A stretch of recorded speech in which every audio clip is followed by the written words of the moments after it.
श्रोता बंधु नमस्कार।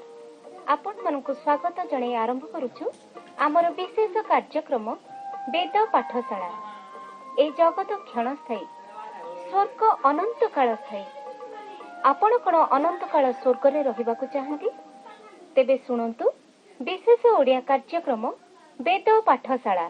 प्रिय श्रोता बंधु, प्रभु जीशु का मधुर नाम रे नमस्कार जणाई आज वेद पाठशाला कार्यक्रम को स्वागत करुअछि। आमे आज अध्ययन निमंते माथ्यू 5 पर्व 11 पदरु 16 पद जाए पाठ करिबा। सेठारे एपर लेखा अछि, लोके जेबे तुममानकु मो सकासे निंदा और ताड़ना करंती, पुणी मिथ्यारे तुममानक विरुद्धरे समस्त प्रकार मंद कथा कहंती, तेबे तुममाने धन्य, आनंद कर और उल्लासित हुओ, कारण स्वर्गरे तुममानकर पुरस्कार प्रचुर। सेहीपरि तो सेमाने तुममानकर पूर्ववर्ती भाववादी मानकु ताड़ना करिथिले। तुममाने पृथ्वीर लवण, किंतु लवण यदि स्वाद विहीन हुए तेबे ताहा काहिरे लवणत्वयुक्त हब, ताहा कौनसी कार्ययोग्य नुहे, केवल बाहरे पका जाई लोकमानक पाद तले दलित हेबार योग्य। तुममाने जगतर ज्योति, पर्वत उपरे स्थापित नगर गुप्त होई रहि पारे किबा लोकमाने दीप जाली बाण तले रखंती नहीं, मात्र दीप रुखा उपरे रखंती, सेथिरे ताहा गृहरे थिबा समस्त लोकंकु आलोक दिए। सेही प्रकारे तुममानकर आलोक लोकमानक साक्षातरे प्रकाश पाऊ, जेपरि सेमाने तुममानक सुकर्म देखि तुममानक स्वर्गस्थ पितांकर महिमा कीर्तन करिबे। एही दिनमानकरे आम माने प्रभु जीशुंक पार्वत्य उपदेश उपरे आलोचना करूछु। प्रभु जीशु पर्वत उपरे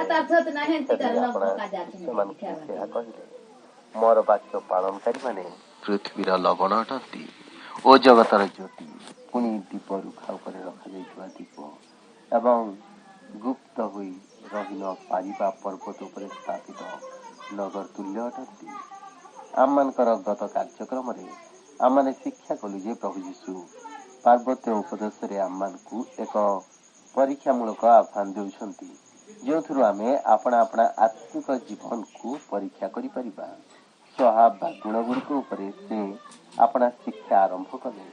से आम मानकु 8टी सुंदर स्वभाव विषय शिक्षा देले। पुणी से सबुकु से गोटी गोटी करी वर्णना करी कहिले, जो माने समस्त स्वभाव विशिष्ट से माने अनुग्रहर अवस्था अछंती, से माने आत्मिक भावे समृद्धि प्राप्त, से माने आनंदित एवं धन्य अटंती। तत्संगे संगे प्रत्येक उत्तम स्वभाव सह जड़ित प्रतिज्ञा संबंध में से आम मानकु शिक्षा दियंती।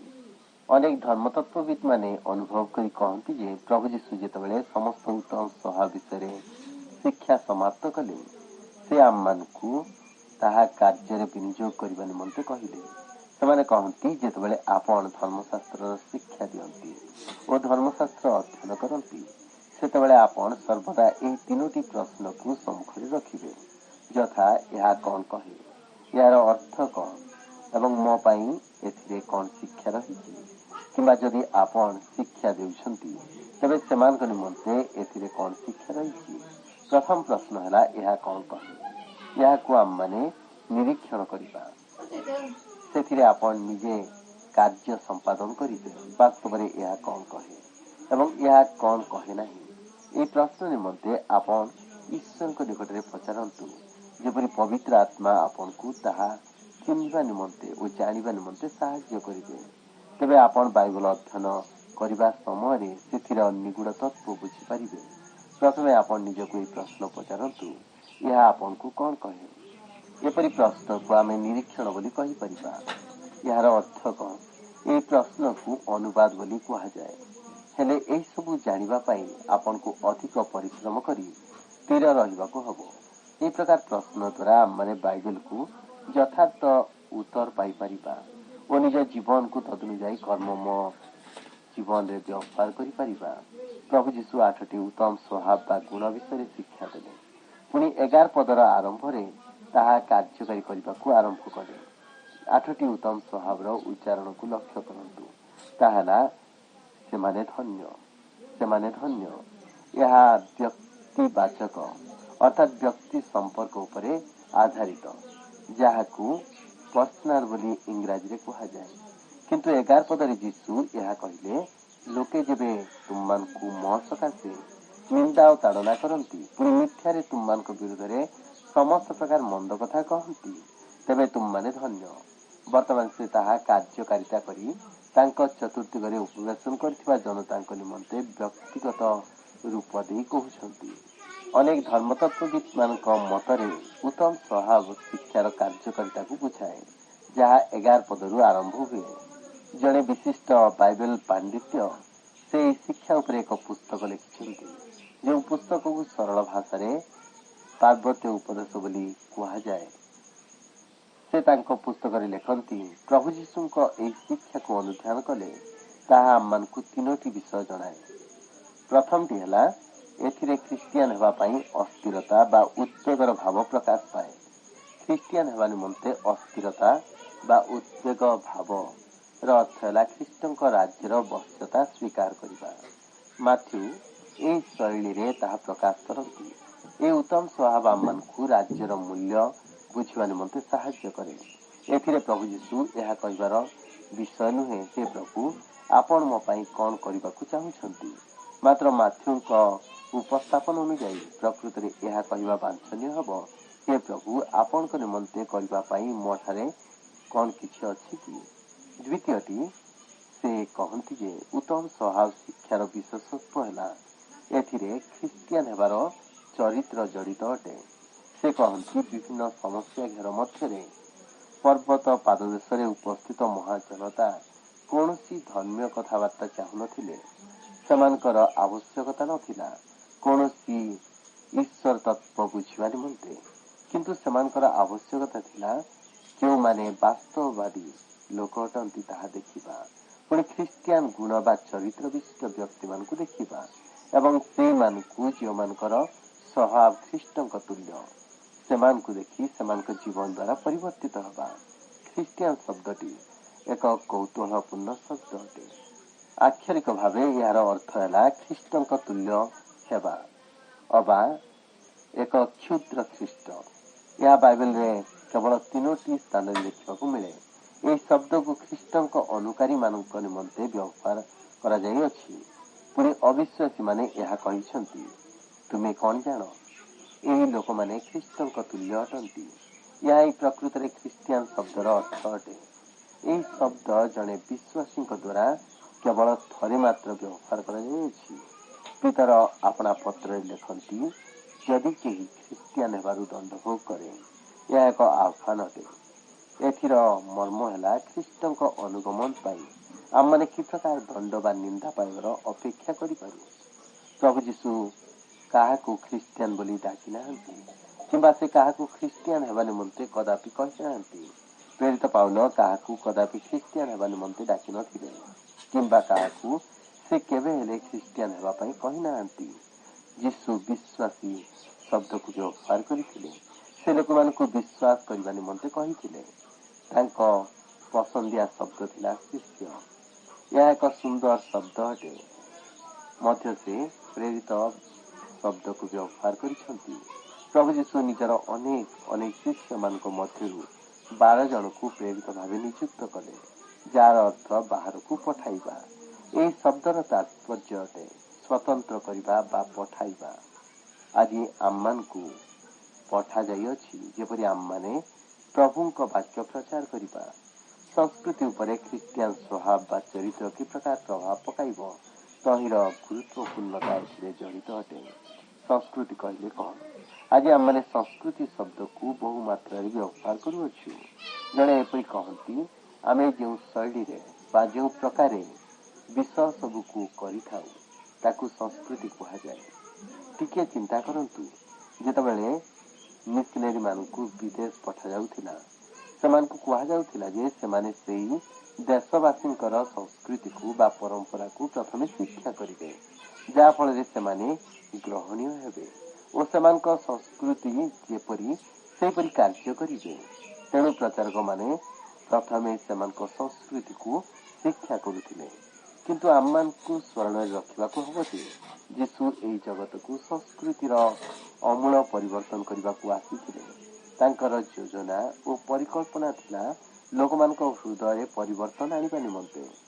ପ୍ରଭୁ ଯୀଶୁ ସଂସ୍କୃତି ପରିବର୍ତ୍ତନର ଏକ ବିପ୍ଳବୀ ଥିଲେ। से व्यक्तिगत भाव मनुष्यर हृदय को संपूर्ण परिवर्तन करने द्वारा संपूर्ण संस्कृति को परिवर्तन आने चाहूले।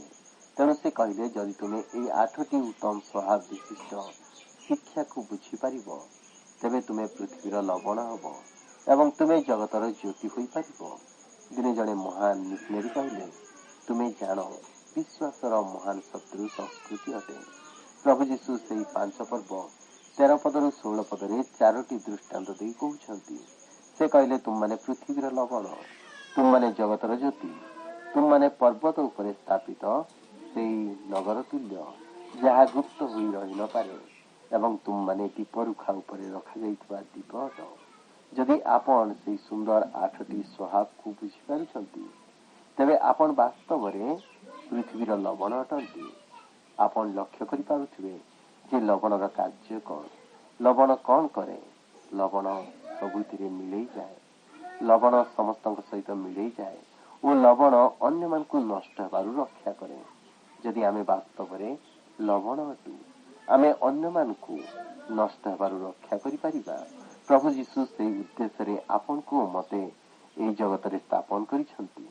जदि आम माने प्रभु जीशु कथरे विश्वास करू, प्रभु जीशु सहित लगी रहू, जदि आम माने पर्वत उपरे प्रभु जीशु सहित अच्छु तेबे आम मान कर्तव्य है पर्वत तल देशे जो मैंने अच्छी से रक्षा करवा, जो मैंने अंधकार भ्रमण कर आलोक मध्य को आनिबा। तेणु प्रभु जीशु कहले तुम माने जगतर ज्योति अट। आम मान को से ज्योति भावे ये जगत रे स्थापन करी अछंती। से कहती तुम माने पर्वत उपरे स्थापित से नगर तुल्य जहाँ गुप्त हुई रही न पारे। आम मान को ईश्वर पर्वत उपरे स्थापन करी अछंती। जदि ये समस्त विषय आम मान जीवन में सत्य अटे तेबे आम मान जीवन द्वारा ईश्वर महिमान्वित हे और से गौरवान्वित हे। आम माने तांको ए जगत रे स्थापन करि परिबा। से कहती तुम माने पृथ्वीर लवण, तुम माने जगतर ज्योति, तुम माने पर्वत उपरे स्थापित नगर तुल्य जहाँ केबे गुप्त हुई रही न पारे एवं तुम माने दीप रुखा उपरे रखा जाइथिबा दीप तुल्य अट। यदि आपण प्रकृत रे से 8टी सुंदर स्वभाव विशिष्ट शिक्षा को बुझी पारिछंती एवं प्रभुଙ୍କ अनुग्रह रे से गुड़िक आपण जीवन रे वास्तव रूपे ग्रहण करथंती तेबे आपण लवण ज्योति नगर और दीप अटंती। जड़े महान ईश्वर दास से लेखती जदि आमर चरित्र से सब सुंदर स्वभाव द्वारा प्रकाशित होब तेबे यह संस्कृति उपरे प्रभाव पकाइब। एक समय आमे सेगुड़ी को आलोचना निमंते देबा। लेखा जाए तुम माने पृथ्वीर लवण, यार प्रकृत ग्रीक अनुवाद यह तुम्हें माने केवल तुम माने ही पृथ्वीर लवण अट। से जेतबेले ए दृष्टांतटी को व्यवहार कले सेतबेले तांकर भावार्थ कौन थिला। ए दृष्टांत निमंते उपजिथिबा प्रश्नर अनेक उत्तर अछि।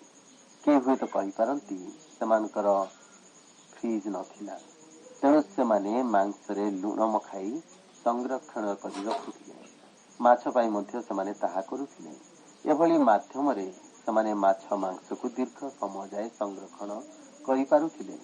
माछ पाई मध्य से माने ताहा करुथिले। एभली माध्यमरे से माने माछ मांस को दीर्घ समय जाए संरक्षण करि रखि पारुथिले। जो माने ताहा सुनिले से माने जानिले जे पचा बा नष्ट जिनिस को लुण रक्षा करे। आपण गोटे मांस खंड विषय भावंतु।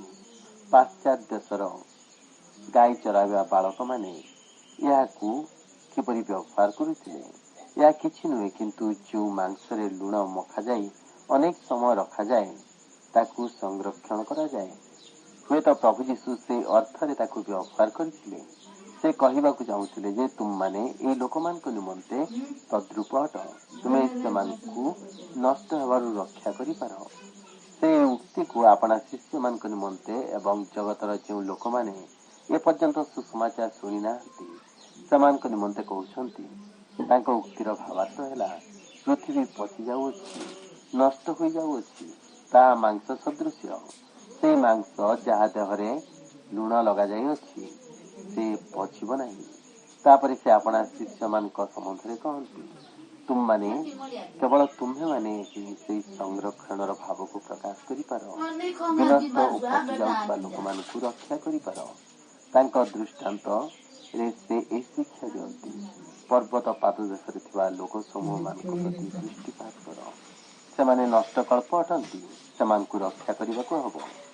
ଦୃଷ୍ଟାନ୍ତ ସ୍ୱରୂପ ଯଦି ଶିଷ୍ୟମାନେ କେବଳ ମାଂସ ଖଣ୍ଡ ପରି ପୁଣି ପାହାଡ଼ ତଳେ ଉପସ୍ଥିତ ଥିବା ଲୋକ ସମୂହ ମଧ୍ୟ ମାଂସ ପରି, ତେବେ ମାଂସକୁ ମାଂସରେ ମଖାଇ ରଖିବା ଦ୍ୱାରା କ'ଣ ତାହା ରକ୍ଷା ପାଇବ? ଯଦି ଶିଷ୍ୟମାନେ ମାଂସଠାରୁ ଭିନ୍ନ ନ ହେବେ, ତେବେ ସେମାନେ ମାଂସକୁ ସଂରକ୍ଷଣ କରିପାରିବେ ନାହିଁ। ଅତଏବ ଶିଷ୍ୟମାନେ ନିତାନ୍ତ ଭିନ୍ନ ହେବା ଦରକାର। ସେଇଥିପାଇଁ ପ୍ରଭୁ ଯୀଶୁ କହିଲେ, ତୁମମାନେ ଜଗତର ଲବଣ ଅଟ। କିନ୍ତୁ ଲବଣ ଯଦି ସ୍ୱାଦବିହୀନ ହୁଏ, ତେବେ ତାହା କାହିଁରେ ଲବଣତା ଯୁକ୍ତ ହେବ? ଆଉ ତାହା କୌଣସି କାର୍ଯ୍ୟଯୋଗ୍ୟ ନୁହେଁ, କେବଳ ବାହାରେ ପକାଯାଇ ଲୋକମାନଙ୍କ ପାଦ ତଳେ ଦଳିତ ହେବାର ଯୋଗ୍ୟ। କେହି ଜଣେ ମହାନ ପ୍ରଭୁଙ୍କ ଦାସ ଯୀଶୁଙ୍କର କଠିନ କଥା ସମୂହ ନାମକ ଏକ ପୁସ୍ତକ ଲେଖିଥିଲେ। ସେ ଆମମାନଙ୍କୁ ଅନେକ କଠିନ ବିଷୟ କହିଯାଇଛନ୍ତି। ମୁଁ ବିଶ୍ୱାସ କରେ ଏହା ସେ ସମସ୍ତରୁ ଗୋଟିଏ। ଏଠାରେ ପ୍ରଶ୍ନ ଉଠେ, ଆପଣ କ'ଣ ପୃଥିବୀର ଲବଣ? ପ୍ରଭୁଙ୍କ ଅନୁଗ୍ରହରେ ଆପଣଙ୍କଠାରେ ଥିବା ଲବଣତ୍ୱ କ'ଣ ବିନଷ୍ଟ ଓ ପାପରେ କ୍ଷୟ ପାଉଥିବା ଲୋକଙ୍କୁ ରକ୍ଷା କରିପାରେ କି? କିନ୍ତୁ ଆପଣ ଯଦି ପ୍ରଭୁଙ୍କ ଶିଷ୍ୟ ରୂପେ ଜଣାଯାଉଛନ୍ତି, ମାତ୍ର ପ୍ରକୃତରେ ତାହା ନୁହନ୍ତି, ତେବେ ଆପଣ କୌଣସି ପ୍ରକାରେ ଉତ୍ତମ ନୁହନ୍ତି। ଆପଣ କୌଣସି ପ୍ରକାରେ ସେମାନଙ୍କ ନିମନ୍ତେ ଉପଯୋଗୀ ନୁହନ୍ତି। ହଁ, ହୋଇପାରେ ଆପଣ କେବଳ ଦୁଇଟି ବିଷୟ ନିମନ୍ତେ ଉଦ୍ଦିଷ୍ଟ। ପ୍ରଥମତଃ ବାହାରେ ପକାଇ ଦିଆଯିବା ନିମନ୍ତେ ଏବଂ ଦ୍ୱିତୀୟରେ ଲୋକମାନଙ୍କ ପାଦ ତଳେ ଦଳିତ ହେବା ନିମନ୍ତେ। କେବଳ ଏଇଥିପାଇଁ ଆପଣ ଯୋଗ୍ୟ ହୋଇପାରନ୍ତି। ଆମେ ନିଜେ କୌଣସି ଉତ୍ତମତା ନିମନ୍ତେ ଯୋଗ୍ୟ ନୋହୁଁ ବୋଲି ଭାବିବାକୁ କେହି ଚାହାନ୍ତି ନାହିଁ। କେତେକ ଭାବନ୍ତି ଆପଣ ଉତ୍ତମ ହୋଇଥିବାରୁ ସେଥିପାଇଁ ଆପଣଙ୍କୁ ସମସ୍ତ ପ୍ରକାର ସାହାଯ୍ୟ ଦିଆଯାଏ। ଏ ପ୍ରକାର କହୁଥିବା ପ୍ରଚାରକମାନେ ହିଁ କୌଣସି ଉତ୍ତମତା ନିମନ୍ତେ ଯୋଗ୍ୟ ନୁହନ୍ତି। ଏହା ଚିନ୍ତା କରିବା ଆବଶ୍ୟକ ଯେ ଯୀଶୁ କହିଲେ, ଏପରି କିଛି ବିଷୟ ଅଛି ଯାହା କୌଣସି ଉତ୍ତମତା ନିମନ୍ତେ ଯୋଗ୍ୟ ନୁହେଁ।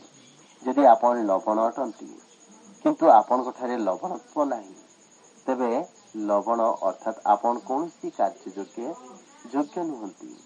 ଦିନେ ଆଉ ଜଣେ ମୋତେ ଏପରି କହିଲେ, ସେ ଯେତେବେଳେ ଛୋଟ ପୁଅଟିଏ ଥିଲେ, ସେତେବେଳେ ସେ ଟିକିଏ ଚଗଲା ପ୍ରକୃତିର ଥିଲେ। ସେମାନଙ୍କ ଘର ପାଖରେ କାଚ ତିଆରି କରିବା କାରଖାନାଟିଏ ଥିଲା। ସେହି କାରଖାନାର ଚତୁର୍ଦ୍ଦିଗରେ ଧଳା ବାଲି ବହୁ ପରିମାଣରେ ଥିଲା। ଦିନେ ସେ ସେହି ଧଳା ବାଲିରୁ କିଛି ନେଇ ତାଙ୍କରି ଲୁଣ ରଖିବା ପାତ୍ରରେ ପକାଇଦେଲେ। ଜଳଖିଆ ଖାଇବା ସମୟରେ ତାଙ୍କ ବାପା ସେହି ଧଳା ବାଲି ମିଶା ଲୁଣକୁ ଅଣ୍ଡାରେ ପକାଇ ତାହା ମିଳାଇବାକୁ ଚେଷ୍ଟା କଲେ, କିନ୍ତୁ ପ୍ରକୃତ ଲୁଣ ପରି ତାହା ମିଳାଇ ଯାଇପାରିଲା ନାହିଁ। ତାଙ୍କ ବାପା ଶେଷରେ ସେହି ଧଳା ବାଲି ସବୁକୁ ଏକାଠି କରି ବାହାରେ ଫୋପାଡ଼ି ଦେଲେ। ତାହା କୌଣସି ଉତ୍ତମ କାର୍ଯ୍ୟରେ ଲଗାଯାଇ ପାରିଲା ନାହିଁ। ସେହି କାର୍ଯ୍ୟ ପାଇଁ ସେ ତାଙ୍କ ବାପାଙ୍କ ଠାରୁ ଅନୁଶାସିତ ହେବାକୁ ପଡ଼ିଥିଲା। ଟିକେ ଭାବନ୍ତୁ, ଯୀଶୁ ଏହା ତାଙ୍କ ଶିଷ୍ୟମାନଙ୍କ ବିଷୟରେ କହୁଛନ୍ତି। ଏହି ପାର୍ବତ୍ୟ ଉପଦେଶ ଏକ ଆହ୍ୱାନର ସହ ଆରମ୍ଭ ହୋଇଛି। ଆପଣ ସମସ୍ୟାର ଅଂଶୀ ଅଟନ୍ତି ନା ସମସ୍ୟା ସମାଧାନର ଅଂଶୀ ଅଟନ୍ତି? ଆପଣ କେଉଁଠାରେ? ଆପଣ ଏବେ ସୁଦ୍ଧା କ'ଣ ପର୍ବତର ତଳଦେଶରେ ଅଛନ୍ତି, କିଏ ବା ପ୍ରଭୁ ଯୀଶୁଙ୍କ ସହିତ ପର୍ବତ ଉପରେ ଅଛନ୍ତି? ଯୀଶୁ କ'ଣ ଆପଣଙ୍କୁ ପୃଥିବୀର ଲବଣରେ ପରିଣତ ହେବାକୁ ଡାକିଛନ୍ତି?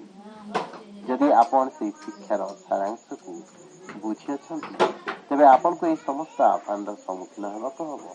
କେତେକ କହନ୍ତି ଯେ ଯୀଶୁ ଯେତେବେଳେ କହିଲେ ତୁମମାନେ ପୃଥିବୀର ଲବଣ, ସେଥିରେ ତାଙ୍କର ଅର୍ଥ ହେଲା ରୋମବାସୀ ଜାଣନ୍ତି ଯେ ଏକ ମନୁଷ୍ୟର ଅସ୍ତିତ୍ୱ ବା ମନୁଷ୍ୟର ଅଙ୍ଗ ପ୍ରତ୍ୟଙ୍ଗ ଲବଣ ବା ଲୁଣ ବିନା ବଞ୍ଚି ରହିବ ନାହିଁ ଏବଂ ସେମାନେ ଲୋକମାନଙ୍କୁ ଏପରିକି ସେମାନଙ୍କ ଦାସଦାସୀମାନଙ୍କୁ ମଧ୍ୟ ନିୟନ୍ତ୍ରଣ ମଧ୍ୟରେ ରଖିବାକୁ ଚାହାନ୍ତି।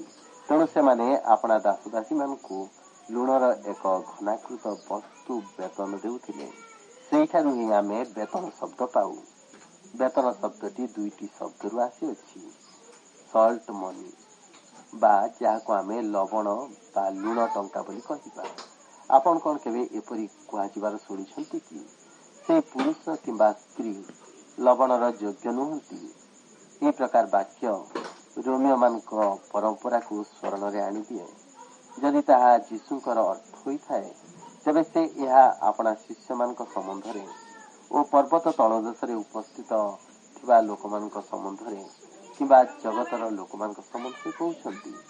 ସେ ଆପଣା ଶିଷ୍ୟମାନଙ୍କ ନିମନ୍ତେ କହୁଛନ୍ତି, ପର୍ବତ ତଳଦେଶରେ ଯେଉଁ ମହାଜନତା ଉପସ୍ଥିତ ଅଛନ୍ତି ସେମାନଙ୍କଠାରେ ଜୀବନ ନାହିଁ। ପୁଣି ସେମାନେ ଏବେ ଯାଏ ତୁମମାନଙ୍କଠାରୁ ସେଇ ଜୀବନ ପାଇନାହାନ୍ତି। ସେ ପର୍ଯ୍ୟନ୍ତ ସେମାନେ କେବେ ହେଲେ ତାହା ପାଇପାରିବେ ନାହିଁ। ତୁମମାନେ ତଳକୁ ଓହ୍ଲାଇ ଯାଇ ସେମାନଙ୍କ ମଧ୍ୟରେ ବ୍ୟାପିଯାଅ। ସେଇ ମାଂସର ଦୃଷ୍ଟାନ୍ତ ପ୍ରକାରେ ତୁମମାନେ ସେମାନଙ୍କ ମଧ୍ୟରେ ମିଳେଇ ଯିବା ଆବଶ୍ୟକ। ମାଂସ ଦେହରେ ସମ୍ପୂର୍ଣ୍ଣ ଭାବେ ମିଳେଇ ଗଲେ ତୁମେ ସେମାନଙ୍କୁ ରକ୍ଷା କରିପାରିବ ଓ ସେମାନେ ରକ୍ଷା ପାଇବେ। ପୁଣି ଲବଣ ବା ଲୁଣ ପାତ୍ର ଭିତରେ ରହି ତୁମେ କେବେ ମଧ୍ୟ ଜୀବନ ଦାନ ପ୍ରଣାଳୀ ମଧ୍ୟକୁ ଯାଇପାରିବ ନାହିଁ। ସେଥିନିମନ୍ତେ ତୁମକୁ ଲୁଣ ପାତ୍ର ଭିତରୁ ବାହାରି ଆସି ଯେଉଁମାନଙ୍କୁ ବଞ୍ଚିବା ନିମନ୍ତେ ବାସ୍ତବ ଜୀବନ ନାହିଁ ସେମାନଙ୍କ ମଧ୍ୟକୁ ଯିବାକୁ ହେବ। ସେଥିରେ ଆଉ ଏକ ସମ୍ଭାବ୍ୟ ଅର୍ଥ ହୋଇପାରେ। ସେମାନେ କହନ୍ତି, ଲବଣ ବା ଲୁଣ ଆପଣଙ୍କୁ ତୃଷାର୍ତ୍ତ କରାଏ।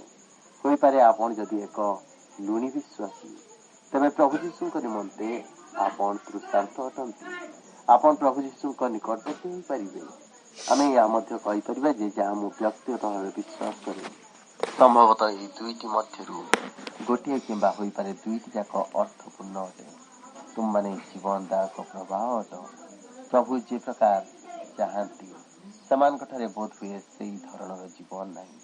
ତେଣୁ ଜହନ ବାରମ୍ବାର ଏହା ତାଙ୍କ ସୁସମାଚାରରେ ଲେଖୁଛନ୍ତି, ଅନନ୍ତ ଜୀବନ ଯାହା ଈଶ୍ୱର ଆମମାନଙ୍କଠାରେ ଦେଖିବାକୁ ଚାହାନ୍ତି ତାହା କେବଳ ସଦାକାଳର ନୁହେଁ, କିନ୍ତୁ ଏକ ଉନ୍ନତ ଧରଣର ଜୀବନ ଅଟେ। ଯଦି ଜଗତର ଲୋକେ ତାହା ପାଇବାକୁ ଚାହାନ୍ତି, କେବଳ ତୁମମାନଙ୍କ ଦ୍ୱାରା ହିଁ ତାହା ପାଇପାରିବେ, କାରଣ ତୁମମାନେ ହିଁ ଲବଣ ଅଟ, ଯାହା ବିନା ସେମାନେ ଆତ୍ମିକ ଭାବେ ବଞ୍ଚିପାରିବେ ନାହିଁ। ଆଜିର ଜଗତକୁ ଭ୍ରଷ୍ଟ ପଥରୁ ଉଦ୍ଧାର କରିବା ପାଇଁ ପ୍ରଭୁ ଯୀଶୁ ଆପଣଙ୍କୁ ମୋତେ ଲବଣ ରୂପେ ଅଗ୍ରସର ହେବା ନିମନ୍ତେ କହନ୍ତି। ଆଜି କ'ଣ ଆମମାନେ ପ୍ରସ୍ତୁତ ଅଟୁ କି? ଆମମାନେ କ'ଣ ଅନ୍ୟମାନଙ୍କୁ ଉଦ୍ଧାର କରିବାକୁ ଚାହୁଁ କି? ପ୍ରଭୁ ଚାହାନ୍ତି ଆମମାନଙ୍କ ଜୀବନ ଦ୍ୱାରା, ଆମମାନଙ୍କ କାର୍ଯ୍ୟ ଦ୍ୱାରା ଆମେ ଯେପରି ଅନ୍ୟମାନଙ୍କୁ ଉଦ୍ଧାର କରିପାରିବା, ସେମାନଙ୍କୁ ସେମାନଙ୍କ ମନ୍ଦ ସ୍ୱଭାବରୁ ରକ୍ଷା କରିପାରିବା, ସେମାନଙ୍କ ସମସ୍ୟାରୁ ଉଦ୍ଧାର କରିପାରିବା। ତେଣୁ ପର୍ବତ ଉପରେ ଶିଷ୍ୟମାନଙ୍କୁ ପ୍ରଭୁ ଯୀଶୁ ଶିକ୍ଷା ଦେଇ କହିଲେ, ତୁମମାନେ ଜଗତର ଲବଣ ଅଟ, ତୁମମାନେ ପୃଥିବୀର ଜ୍ୟୋତି ଅଟ। ଯଦି ଆମମାନେ ଲବଣ ସ୍ୱରୂପ କାର୍ଯ୍ୟ କରୁ, ଲୋକମାନଙ୍କ ନିକଟକୁ ଯାଉ, ସେମାନଙ୍କ ସହିତ ମିଳେଇ ଯାଉ, ତେବେ ସେମାନେ ରକ୍ଷା ପାଇବେ, ସେମାନେ ବାସ୍ତବ ତୃଷା ପାଇବେ ଓ ସେମାନେ ଖ୍ରୀଷ୍ଟଙ୍କ ନିକଟବର୍ତ୍ତୀ ହେବେ। ଆପଣ କ'ଣ ସେଇ ଲୋକମାନଙ୍କ ନିକଟକୁ ଯିବାକୁ ଚାହାନ୍ତି କି? ଯେଉଁମାନେ ବିଭିନ୍ନ ପ୍ରକାର ସମସ୍ୟା ମଧ୍ୟରେ ଅଛନ୍ତି, ଯେଉଁମାନେ ସମସ୍ୟାରୁ ଉଦ୍ଧାର ପାଇବାକୁ ଚାହାନ୍ତି।